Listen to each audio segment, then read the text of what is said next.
does the energy feel different to you? So let's go there first. Does the energy feel different to you today? It's real. It's real. So I want to honor that before we even start the conversation, because it is different. There's been a profound shift in this community, and we are starting and creating anew. And so the feelings are very raw. There's a sense of vulnerability.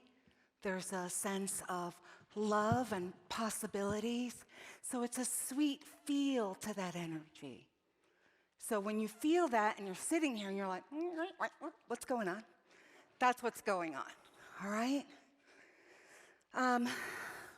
So we're going to talk about being valued. And being valued starts with appreciation. And so, do you appreciate yourself? Do you appreciate your life? Do you appreciate your gifts and abilities? If you can't appreciate all that you are, how are you going to value yourself?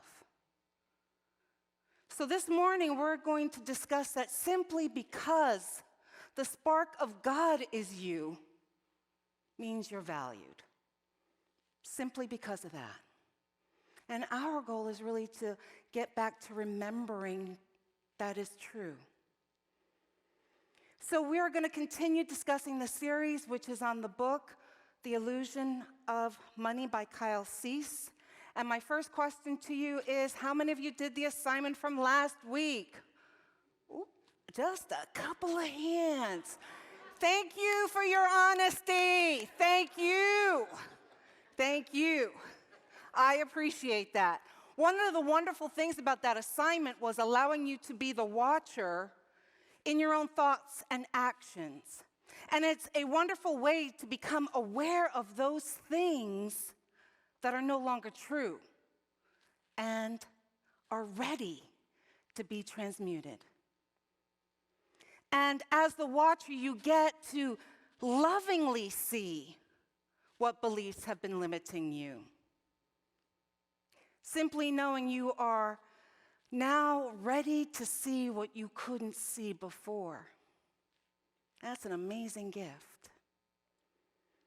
So the question I've got for you is, does the concept of prosperity, that it needs to be grounded in present moment awareness, seem like it should make sense? Is that true? Well, it is true. Any time that we are in the past or the future, it cuts us off from being in the flow of abundance. Cease tells us that any desire for more money, a better job, a better body, a better life, are all symptoms of not accepting the here and now. And here's the thing, acceptance does not mean stagnation. Cease writes this: acceptance of where you are is what creates the internal abundance that will allow you to actually receive external abundance in a sustainable way. Now, I got to tell you, I used to think acceptance of untenable situations meant that somehow I was colluding and okay with it, right?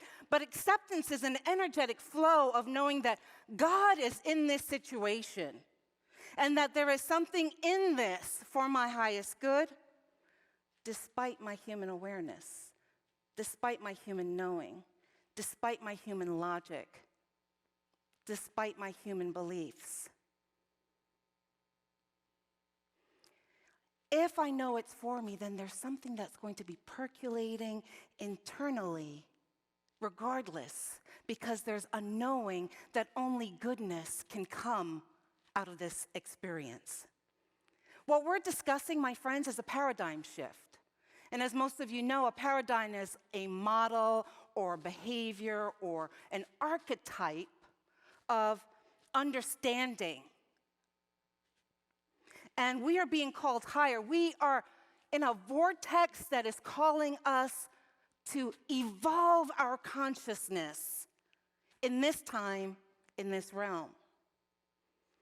So the old paradigm that so many of us cling to, especially in New Thought, we were told to think positively or focus only on what we want. At one point, that was the highest action that we knew and was actually a true expansion out of victimhood. Now we are realizing that our abundance isn't in creating something outside of us.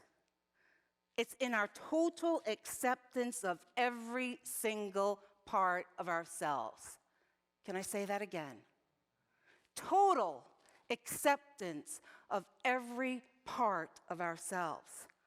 You see, C.S. is talking about moving away from dual thinking, the duality thinking, to oneness. Now, we often say it's all God, God is all there is. We understand that theoretically. And now the next evolution is to have that understanding be truth, be what we act from. This is about the embodiment of truth as opposed to the idea that it's true. Do you hear the difference there? If it's all God, then there is no such thing as positive means it's of God, while negative means it's not of God. It's acceptance that it is all of God. So that means every moment is perfect. What? Every moment is perfect. Now, if you're like me, perhaps your brain just fritzed. Because the first time I read that, that's exactly what happened to me. And I did this repeat like, every moment is perfect? And I have to tell you, these last few weeks have been really challenging for me, personally, professionally, spiritually, you name it. It's impacted me on a lot of levels. You see, what I've learned is that there is a minority faction within Unity Church of the Hills that wants to get rid of me. It's actually the same faction that got rid of the Grandins. They were very successful the last time, and I guess that they're hoping that the second time is a charm. Now, many of you were shocked when you came to church one Sunday and Kristen and Brian were no longer your ministers. I hear that. And I promised you when I came on board that I was going to be transparent with you. I was going to be authentic with you. I was going to be real with you. I was not going to hide from you. And I am committed to that. These few people have instituted the same strategies that they used previously: an intense letter writing campaign to the board of directors, anonymous feedback from congregants requesting my dismissal, conversations to the board saying that my talks are unrelatable and non-unity, and the request of solidarity for people who side with them to stay away from Unity Church of the Hills until I'm gone. Personally, on a human level, I'm devastated and in pain. That's my humanity. There's no shame in that. How could I not be? How could I not be? And my thought as I read this book was, how in God's name could this too be perfect? How? And I got an answer. The universe doesn't make mistakes. You have the perfect amount of money right now to help you learn whatever lesson you need to learn. You have the perfect relationships in your life to help you discover exactly what you need to discover about yourself. None of this is random. It's a perfect, synchronistic collaboration that is designed to continuously bring life to a higher level of expansion through each of us. Mind blown. Mind blown. I got to tell you, I thought about this series a while ago, and like the songs and what I'm talking about and all of it is perfect for today. I didn't design that. I didn't design that. What Cease is suggesting is that in acceptance comes the ability to access solutions from another dimension. So in my case, it's important for me to be accepting and loving to those who want me to be fired. It's necessary to be accepting and love the parts of me that are afraid that really I might be a sucky minister, right? It's vital for me to be accepting and love the feeling of fear within me that the love fest that I'm having with the majority of you may fall apart. By facing those fears and loving them, I get to access a new way of seeing the situation. And as I continue to love my fear, love this situation, love this faction, I get to see the perfection of the universe and my life. You see, as long as we judge the pain and the sadness as not perfect and not of God, we are in resistance and we are stuck. Do you get that? But if I embrace the pain and sadness as this too is divine, this too is of God, then I get the option to love it. Cease reminds us that what really being in the light and a light worker is about when he writes this: the amount of light you emit is not based on how positively you think. Say, what? It's about how much of your darkness you can accept. That's pretty damn powerful. How much of your darkness you can accept. And as we accept our darkness and love our darkness, it is an invitation that the light of God is in the darkness too. It's an integration of ourselves and acknowledgement that there is no place that God is not. There is no place that God is not. There is no place that God is not. Learning to accept an unloved part of your life and yourself is the gateway to being able to first experience the perfection of life internally, and then moving in a way that begins to organize your life into alignment with that perfection. This is about embracing our totality. There's nothing wrong with us. Every piece of us is sacred. Every piece of us is how we are remade anew in that level of acceptance, in that level of love.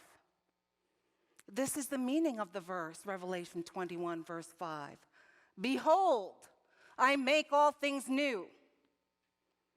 By living from oneness, we get to create the world where everyone is valued, everyone is worthy. In the book, The Illusion of Money, there is an exercise on page 49 which supports us on loving those unconscious beliefs and fears that we have locked inside of us, locked inside of our mind, locked inside of our body, locked inside of our heart. And Cease says, why don't you write down some of those limiting beliefs? You know the one, I'm not enough. You never have that one, right? But when you write that down, allow yourself to feel love for that limiting belief. And then he goes a step further, and he says, well, why don't you then just add, and I love that, after the limiting belief. I'm not enough, and I love that. That's a powerful game changer. Is it not? Thank you, somebody. Yes. Thank you. How long have you known me? You know I love interaction. All right. So this alone is an amazing piece of a spiritual practice of loving what is and loving who you are in totality. Now, if I'm able to stay in the knowing of who I am, what I am, how I serve, then it's possible for me to transcend anything. I get to claim my worth and my value. C says your true value is based on how closely connected to yourself you are. I just want to read that again. Your true value is based on how closely connected to yourself you are. Your value is not based on how much money you have, because you are the source of value. You are the source of money. You have an infinite bank account in another dimension in the form of unlimited ideas of creativity. Now, I bet a lot of you are thinking, well, how do I get access to that unlimited bank account, right? Through acceptance, surrender, and releasing those limiting beliefs. Acceptance, surrender, and releasing those limiting beliefs. Cease also says to see ourselves as valuable, and then to be in our emotions and our bodies as we feel that. This is an act of visualization and feeling that allows us to feel our true value, and it transcends those false stories, those myths that we have created and played over and over in our minds about who we are, which isn't truth. The more that we value ourselves, our value will increase.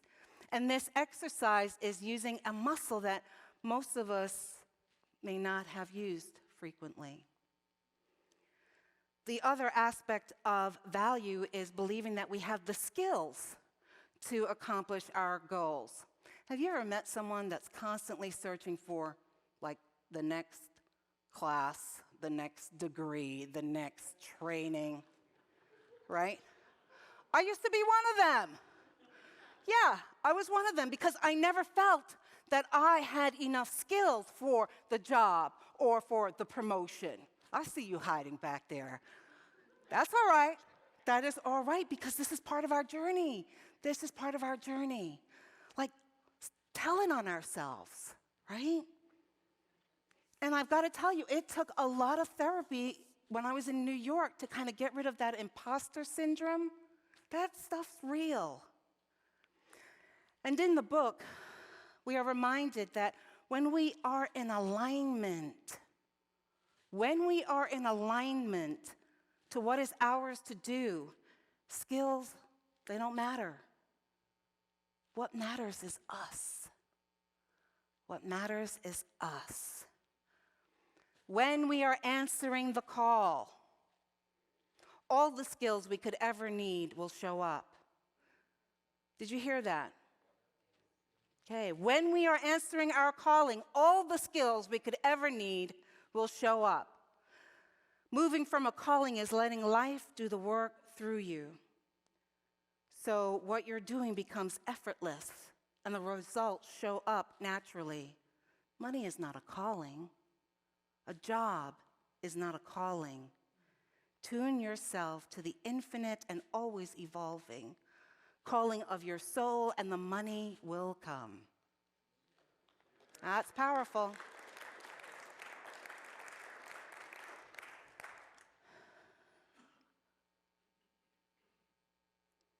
I invite you to do this work, not because I'm intelligentsia or some kind of guru or anything like that. God knows, right? I'm not. My guys know. I invite you to do this work because you deserve to have an amazing life. That's why I invite you to do this work.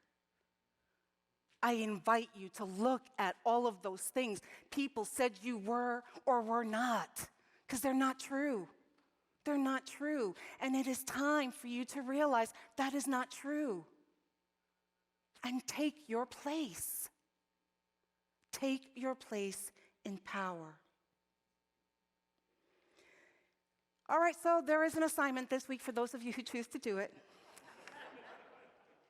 It's on page 65 in the book, The Illusion of Money, and it's about raising your value. And this time he's asking you to visualize that you are worth a lot of money. And not from the idea of how you will spend it or the lifestyle you would have. No, he's asking you to visualize from the place of feeling. What would it be like to know that you're on the receiving end of that? What would it be like? And he's suggesting doing it every day. So I'm hoping that you too will do it every day. And let's see what the results will be. Because practical spirituality asks us to practice, do something, right? Namaste.